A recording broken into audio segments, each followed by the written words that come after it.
Assalamualaikum warahmatullahi wabarakatuh. Pada materi kali ini saya akan menjelaskan mengenai sumber daya komputasi dan komunikasi pada bab 5 pada mata kuliah Sistem Informasi Manajemen. Yang pertama kita akan membahas mengenai pokok bahasan. Yang pertama ada peranti keras. Yang kedua ada alat-alat komputasi pribadi. Yang ketiga ada peranti lunak. Yang keempat ada komunikasi. Lalu yang kelima ada jenis-jenis jaringan. Yang terakhir ada konvergensi komputasi dan komunikasi. Bahasan yang pertama adalah peranti keras. Komputer memiliki bermacam-macam kecepatan dan harga, namun semua memiliki fitur-fitur yang umum. Yang pertama ada prosesor. Prosesor yang biasa disebut dengan unit pemproses pusat atau Central Processing Unit (CPU) adalah tempat pemrosesan data dilakukan. Yang kedua ada memori. Memori yang disebut juga ruang penyimpanan primer atau Random Access Memory (RAM) mengacu pada area penyimpanan yang terdapat pada papan sirkuit komputer. Lalu ada ruang penyimpanan. Untuk komputer muncul dalam banyak bentuk media yang berbeda-beda. Ya, masing-masing memiliki karakteristik yang berbeda dengan menjadikannya lebih sesuai untuk tugas-tugas tertentu. Lalu ada alat-alat output device. Dua alat output yang paling dikenal adalah layar komputer, yang terkadang disebut monitor dan printer. Selanjutnya ada alat-alat input device.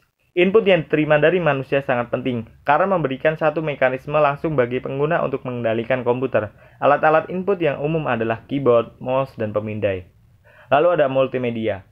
Evolusi utama input dan output adalah menuju ke arah multimedia, penggunaan lebih dari satu media pada saat yang sama. Sebagian besar penggunaan komputer dewasa ini tidak akan mendapat akses atau sistem informasi berbasis komputer jika tidak tersedia multimedia. Selanjutnya ada telepon seluler dengan pesan dan video interaktif. Telepon seluler memiliki fitur-fitur yang lain membantu fungsi-fungsi bisnis. Selain fungsi utamanya untuk menelpon, mengirim pesan, bisa juga untuk menyimpan daftar kontak, alamat email, catatan, dan lebih banyak lagi. Telepon seluler cerdas. Nah, telepon dianggap sebagai telepon cerdas atau smartphone ketika ia menjalankan pekerjaan-pekerjaan yang biasanya dihubungkan dengan komputer mikro. Komputer pribadi telah lama dihubungkan dengan komputer mikro. Bahkan komputer mikro pada awalnya disebut komputer pribadi, personal computer. Komputer mikro saat muncul pertama kali bukan tergabung dalam suatu jaringan, di mana pengguna hanya menggunakan sumber daya ini hanya untuk keperluan komputasi pribadi. Kini masing-masing pengguna sebuah komputer mikro dapat berbagi file dan sumber lainnya ketika terhubung oleh suatu jaringan. Selanjutnya ada alat-alat komputasi pribadi, yaitu ada telepon seluler dengan pesan video interaktif. Lalu ada telepon seluler cerdas, ada authentic dan tested. Pada pembahasan yang sebelumnya itu saya sudah menjelaskan mengenai telepon seluler dengan pesan dan video interaktif. Di sini saya lebih menjelaskan kepada tested dan authentic. Nah, tested itu adalah jaringan yang menggunakan modem untuk koneksi internet atau broadband. Jadi baik modem kabel maupun modem telepon DSL dapat membawa akses internet berkecepatan tinggi ke rumah. Autentik tiga aspek keamanan memiliki arti penting bagi komputer mikro yang digunakan di rumah dan di tempat kerja, yaitu pembaruan virus dan spyware. Selanjutnya ada peranti lunak. Nah, software atau perangkat lunak adalah program komputer yang berfungsi sebagai sarana interaksi penghubung antara pengguna dan perangkat keras. Terdapat dua jenis dasar peranti lunak, yaitu ada peranti lunak sistem dan aplikasi. Untuk peranti lunak sistem itu dibutuhkan untuk menggunakan komputer, sedangkan peranti lunak aplikasi memproses data pengguna. Selanjutnya peranti lunak sistem. Nah, ini juga disebut juga peranti lunak sistem operasi, menjalankan tugas-tugas mendasar yang dibutuhkan oleh seluruh pengguna dari satu komputer tertentu. Selanjutnya ada peranti lunak siap pakai, ada peranti lunak aplikasi khusus, dan ada peranti lunak yang ditulis oleh pengguna. Nah, peranti lunak siap pakai itu apa? Nah, kata lainnya adalah pre-written application software, diproduksi oleh pemasok dan dijual kepada pengguna. Pengguna hanya perlu menginstal peranti lunak di perangkat keras mereka. Lalu ada peranti lunak aplikasi khusus. Terkadang sebuah organisasi memiliki operasi yang unik. Dalam kasus-kasus seperti ini, bisnis memiliki programmer atau sekelompok programmer konsultannya sendiri yang menulis peranti lunak untuk memenuhi kebutuhannya. Lalu ada peranti lunak yang ditulis oleh pengguna. Pengguna akhir membuat peranti lunak aplikasi dalam penjumlahan signifikan yang dapat mereka pergunakan dalam tugas-tugas pekerjaannya. Selanjutnya ada peranan peranti lunak yang mudah digunakan pengguna. Peranti lunak komputer yang sederhana dan penggunaannya intuitif seringkali dikatakan mudah digunakan pengguna, user friendly. Istilah ini mungkin dapat memiliki suatu konotasi negatif di mana cara tidak langsung dapat diartikan bahwa aplikasi ini telah dibuat dengan begitu sederhana sehingga semua orang dapat mempergunakannya.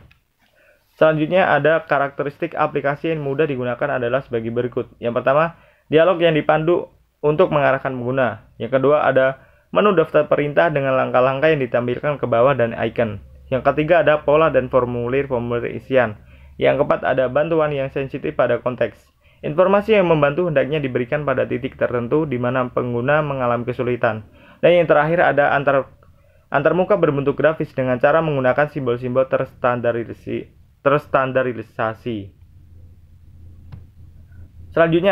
Bahasan selanjutnya ada komunikasi. Kecepatan transmisi dapat antar komputer yang berlangsung melalui sistem telepon publik seringkali lebih lambat daripada ketika komputer tersambung melalui jaringannya sendiri. Alasannya adalah karena protokol untuk komunikasi sistem telepon publik dirancang untuk komunikasi suara dan kualitas serta kecepatan saluran komunikasi ini tidak harus tinggi. Protokol ada spesifikasi dalam performatan data yang akan ditransfer di antara peralatan komunikasi. Selanjutnya ada koneksi publik dan saluran pribadi. Pada koneksi publik, protokol-protokol untuk sistem telepon publik dirancang untuk memenuhi kriteria minimum transmisi suara transmisi analog bermutu rendah dan kualitas yang dibutuhkan untuk komunikasi data secara signifikan lebih rendah daripada yang dibutuhkan untuk transmisi data komputer. Selanjutnya ada saluran pribadi. Nah, atau yang disebut juga dengan private line, adalah suatu sirkuit yang selalu terbuka untuk lalu lintas komunikasi Anda. Saluran pribadi yang ditujukan untuk Anda disediakan oleh penyedia layanan yang umum, yaitu perusahaan telepon. Selanjutnya ada jaringan pribadi maya, ada komunikasi jaringan, dan ada protokol untuk komunikasi komputer. Untuk jaringan pribadi maya, pada saluran pribadinya itu mahal biayanya untuk menikmati keamanan dan kecepatan saluran pribadi, namun tetap dapat menggunakan jaringan internet yang berbiaya rendah, yaitu dengan VPN, Virtual Private Network. Yang selanjutnya ada komunikasi jaringan. Peranti lunak tunneling hanya menciptakan seperangkat lokasi-lokasi perantara peralatan telepon yang akan menyelenggarakan transfer komunikasi data tertentu. Selanjutnya ada protokol untuk komunikasi komputer. Nah, komputer pada awalnya tidak dirancang untuk berbagi data dengan komputer lain dan hanya dengan terminal-terminal. Jenis-jenis protokol antara lain sistem network, arsitektur, token ring, dan internet. Selanjutnya ada pada komunikasi itu ada paket dan alamat jaringan internet. Paket data. Nah, apa sih yang dimaksud dengan paket data? Itu adalah satu bagian dari data total yang akan dikomunikasikan, digabungkan dengan alamat komputer yang dituju, komputer pengiriman, dan informasi kendali lainnya. Lalu ada alamat jaringan internet. Untuk menjalankan paket-paket melalui jaringan, setiap komputer yang menangani paket data harus memiliki suatu alamat yang unik yang dikenal dengan istilah Internet Protocol Address. Selanjutnya ada jenis-jenis jaringan. Memahami bermacam-macam jenis jaringan merupakan hal penting karena masing-masing dapat memainkan peran yang berbeda di dalam strategi komunikasi perusahaan. Bermacam-macam jenis jaringan secara efektif dapat membagi-bagi komunikasi. Selanjutnya pada jenis-jenis jaringan ada LAN, ada MAN, ada WAN, ada internet. Nah, jadi apa yang dimaksud dengan LAN? Itu adalah sekelompok komputer dan alat-alat lainnya terkoneksi oleh suatu media yang sama. Lalu untuk MAN, itu adalah suatu jaringan yang memiliki batas jarak fisik sebesar kurang lebih 30 mil. Untuk WAN, digunakan untuk menghubungkan komputer-komputer dan alat-alat lainnya ketika jaraknya melebihi batasan LAN dan MAN. Untuk internet, sederhananya adalah internet hanyalah sekumpulan jaringan yang dapat disatukan bersama. Selanjutnya ada jenis-jenis jaringan yaitu ada intranet dan extranet. Jadi intranet itu adalah organisasi dapat membatasi akses jaringan mereka hanya kepada anggota organisasi dengan menggunakan intranet. Untuk extranet, beberapa pengguna dalam suatu jaringan yang memiliki otorasi bisa jadi berada di luar batas perusahaan. Ini adalah contoh dari LAN, WAN, dan MAN.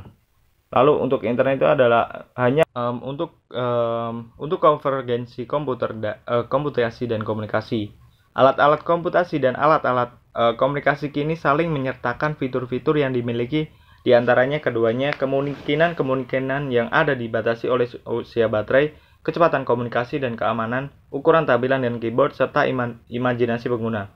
Voice over Internet Protocol (VoIP) adalah perletakan komunikasi suara melalui internet laksamana komunikasi digital. Banyak pengguna menghubungkan VoIP dengan satu fitur tambahan yang dapat dibeli jika mereka mempergunakan modem kabel. Sekian dari materi yang sudah saya paparkan pada penjelasan kali ini. Kurang lebihnya saya mohon maaf. Jika ada salah kata, saya mohon maaf. Sekian, terima kasih. Wassalamualaikum warahmatullahi wabarakatuh.